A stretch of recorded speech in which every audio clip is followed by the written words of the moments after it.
جتنی بھی جماعتیں ہیں بشمول ہماری جماعت، وہ یہ انتظام نہیں کر سکے.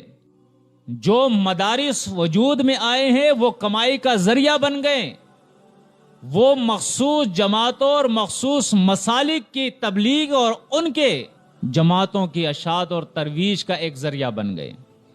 وہ ان جماعتوں کے اکابرین کی بڑائی کا ایک ذریعہ بن گئے. جو کام ان مدارس کے اندر ہونا تھا کہ لوگوں کو اللہ کے قریب لاتے، حرام اور حلال کی فرق بتاتے، موت اور آخرت انہیں یاد دلاتے، ان کے زندگی کے معاملات کو درست کرتے، ان مدارس کے اندر وہ چیز نظر نہیں آ رہی ہے.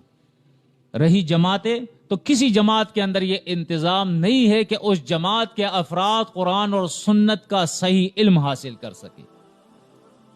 یہی وجہ ہے آپ جو بھی جماعت دیکھیں، اس جماعت کے افراد آپ کو ملیں گے، جھوٹ بولیں گے، رشوت لیں گے، سود کا کام کریں گے، ملاوٹ کریں گے، ذخیرہ اندوزی کریں گے، ناپ تول میں کمی کریں گے، زنا اور بے حیائی اور فحاشی کے اندر وہ ملوث نظر آئیں گے، جوئے اور نشوں کے اندر وہ ملوث نظر آئیں گے. جتنی بھی حرام خوریاں ہیں ساری ان کے اندر موجود ہوگی. وجہ یہ ہے کہ تعلیم ہی نہیں ہے، اس کا انتظام ہی نہیں کیا گیا ہے، اور پھر ان بڑوں کو دیکھ کے چھوٹے اسی ڈگر پہ چل رہے ہیں. تو پھر ہوا وہی، جیسے جیسے دوا کرتے گئے ایسے ایسے مرض بڑھتا گیا. ان جماعتوں کی وجہ سے، ان مدارس کی وجہ سے کوئی علاج نہیں مہیا کیا گیا، بلکہ مزید بیماری بڑھتی گئی. کیونکہ جو اصل کتاب الشفا تھی اس کتاب پہ تو پردے ڈالے گئے ہیں. اس کی تعلیم تو اول ہے نہیں، اگر ہے تو کوئی سیکھنے کے لیے تیار نہیں. کچھ لوگ اگر سکھاتے بھی ہے تو کچھ سیکھنے کے لیے تیار نہیں. تو اس جماعت کے افراد کے لیے تبلیغ سے پہلے ضروری ہے کہ وہ دین کا علم حاصل کرے. دین کا علم حاصل کرنے کا ہرگز یہ مقصد نہیں ہے کہ ہم چند آیات کو سیکھ کر صرف تبلیغ کے لیے وہ آیتیں پڑھتے رہے بس، باقی ہمیں دین کا پتہ نہ ہو. یا مناظرے کے لیے کچھ آیات سیکھ لے، مقابلے کے لیے کچھ آیات سیکھ لے، تقریر کے تیاری کے لیے کچھ آیات سیکھ لے. دین کا علم یہ نہیں ہے. دین کا علم یہ ہے کہ مکمل طور پہ آپ قرآن اور سنت کا علم حاصل کریں کہ آپ کا عقیدہ کیا ہوگا، آپ کا عمل کیا ہوگا، حرام کیا ہے، حلال کیا ہے، دنیا کی کیا حیثیت ہے اور آخرت کیا ہے، آپ کا رب آپ سے کیا چاہتا ہے، ایک بندے اور اللہ کا تعلق کیا ہے، اللہ کے حقوق کیا ہے اور مخلوق کے حقوق کیا ہے، نیکی پہ آپ کو کیا ملے گا اور گناہ پہ آپ کو کیا ملے گا. پھر فقہی مسائل ہیں، زندگی کے ساتھ وہ تعلق رکھتے ہیں، اس کے بارے میں آپ کو معلوم ہو. قرآن کی آیات کے بارے میں آپ کو معلوم ہو کہ قرآن کی اس آیت کا کیا منشا ہے، کب یہ نازل ہوئی، اس آیت میں اللہ ہم سے کیا چاہتا ہے، کس آیت کا کس آیت سے کیا تعلق ہے. یہ تو اس وقت ہوگا جب ہم اللہ کی کتاب کو ٹائم دیں گے، اس میں غور و فکر کریں گے، تدبر کریں گے. ہمیں شوق ہوگا، اور شوق اس وقت ہوگا جب آخرت پہ ایمان ہوگا، موت ہمیں یاد ہوگی. تو سب سے پہلی چیز جو دعوت سے بھی پہلے ہے وہ سیکھنا ہے، خود سیکھنا ہے.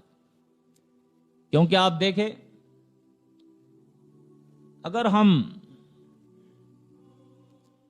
ہفتے میں ایک دن نہیں، ہم ہفتے کے 7 دن اگر تبلیغ کرتے رہیں، خود عمل نہ کریں، تو اس تبلیغ کا کوئی فائدہ نہیں. یہ شوق تو ہو سکتا ہے، یہ عادت تو ہو سکتی ہے، یہ رسم تو ہو سکتی ہے، یہ دل کی خواہش تو ہو سکتی ہے، اس میں کوئی مفاد تو ہو سکتے ہیں. یہ اللہ کے دین کی تبلیغ نہیں ہے اگر خود عمل نہیں ہے. کیونکہ بڑے سخت الفاظ کے ساتھ قرآن مجید یہ کہہ رہا ہے سورہ صف کے اندر، یا ایھا الذین آمنوا لم تقولوا ما لا تفعلون کبر مقتا عند اللہ ان تقولوا ما لا تفعلون. ایمان والو، تم وہ کیوں کہتے ہو جو خود عمل نہیں کرتے ہو؟ اللہ کے نزدیک یہ بڑے غصے کی بات ہے. یعنی آپ کی اس تبلیغ سے اللہ خوش نہیں ہوتا ہے، غصہ آتا ہے اللہ کو کہ ان تقول ما لا تفعلون، جو کہتے اس کو کرتے نہیں ہو. یہ وہ لوگ ہیں جس کو قرآن اور سنت نے ناخلف کہا ہے، ناخلف، جو کہتے ہیں کرتے نہیں ہیں، اور جو کرتے ہیں ان کو اس کا حکم نہیں ہے. تو علم کے بعد دوسری بات جو ضروری ہے وہ یہ ہے کہ خود آپ عمل کریں. اس لیے لوگ بڑے ہوشیار ہیں، جب سیکھنے کی باری آتی ہے، علم کی بات آتی ہے کہ بھائی دین سیکھو، تو عام طور پر لوگ یہی کہتے ہیں کہ یار سیکھ کے پھر عمل کرنا پڑے گا، تو بہتر یہ ہے کہ سیکھو ہی نہ. یہ کتنی بدبختی کی بات ہے. یعنی جان بوجھ کے انسان اپنے آپ کو جہنم کے گڑھے میں ڈال رہا ہے. غفلت میں، بے علمی میں دنیا سے وہ جا رہا ہے، اندھا جا رہا ہے وہ. اب بندے کا کام ہی کیا ہوتا ہے؟ ٹھوکرے کھانا. وَمَنْ كَانَ فِي هَذِهِ أَعْمَى فَهُوَ فِي الْآخِرَةِ أَعْمَى وَأَضَلُّ السَّبِيلَ. جو دنیا میں اللہ کی کتاب سے اندھا رہا وہ آخرت میں بھی اندھا ہوگا اور ٹھوکرے کھاتا رہے گا. سیدھی راہ سے، سیدھی راہ پہ نہیں رہے گا، وہ گمراہی میں ٹھوکرے کھاتا رہے گا. وہ یہ اس کا مقدر ہوگا. اور کتنی سخت بات قرآن کہہ رہا ہے، وَلَقَدْ زَرَعْنَا لِجَهَنَّمَ كَثِيرًا مِنَ الْجِنِّ وَالْإِنسِ لَهُمْ قُلُوبٌ لَا يَفْقَهُونَ بِهَا وَلَهُمْ أَعْيُنٌ لَا يُبْصِرُونَ بِهَا وَلَهُمْ آذَانٌ لَا يَسْمَعُونَ بِهَا أُولَئِكَ كَالْأَنْعَامِ بَلْ هُمْ أَضَلُّ أُولَئِكَ هُمُ الْغَافِلُونَ.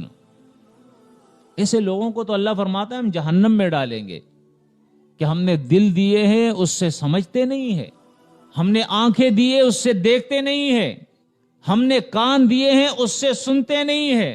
جانوروں کی طرح ہیں. پتہ ہی نہیں ہے دین کیا ہے، اللہ کی کتاب میں کیا ہے، نبی کریم صلی اللہ علیہ وسلم کی سنت کیا ہے، حلال کیا ہے، حرام کیا ہے. ٹھکانہ اللہ فرماتا ہے ان ایسے لوگوں کا جہنم ہے. تو یہ کوئی اچھی بات تو نہیں ہے کہ ہم دین کا علم حاصل نہ کریں، دین سے دور رہے. تو اس لیے ہم یہ سمجھتے ہیں کہ کل قیامت کے دن ہم یہ کہہ سکیں گے کہ یا اللہ ہمیں تو پتہ ہی نہیں تھا.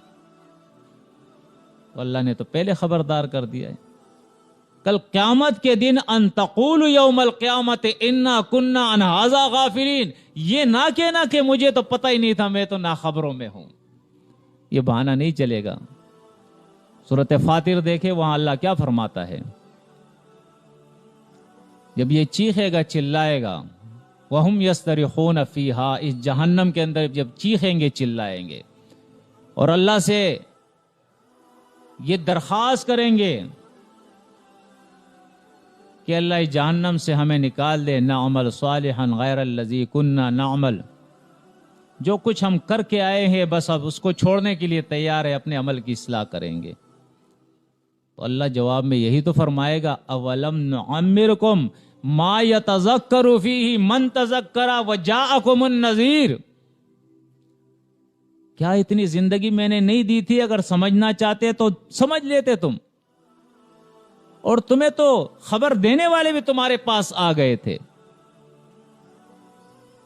لیکن جب بتانے والا بتا رہا تھا تم سنی انسنی کر دیتے تھے، ایک کان سے سنا اور دوسرے سے نکال دیا.